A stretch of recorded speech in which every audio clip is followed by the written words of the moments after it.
আমরা আজকেই একটা নোটিফিকেশন বার করে দিয়েছি যে ছাদ মানে কমন এরিয়া, ছাদে কেউ বিক্রিও করতে পারবে না। ছাদ কমন এরিয়া হিসেবেই গণ্য হবে, প্ল্যানের মধ্যেও গণ্য হবে কমন এলাকা হিসেবে। এটা যেরকম সিঁড়ি কেউ বিক্রি করতে পারে না,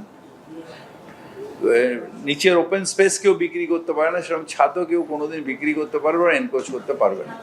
রুফটপগুলো খোলা থাকবে, যাতে মানুষ যদি কোনোদিন ধরুন নিচে আগুন লাগলো, সেগুলোকে খুলে ফেলতে হবে, না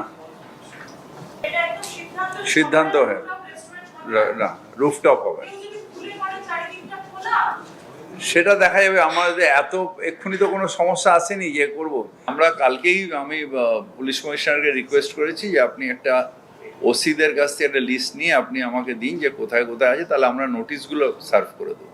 আমরা তো প্রথমেই গিয়ে লাঠি সোডা নিয়ে গিয়ে বন্ধ করি না, প্রথমে তাদেরই বলেই আপনারা ডিসম্যান্টেল করে দিন। তারপর তেরা একটা সময় পর্যন্ত তিনি যখন না করেন তখন আমাদের ওটা ফোর্স মানে অ্যাপ্লাই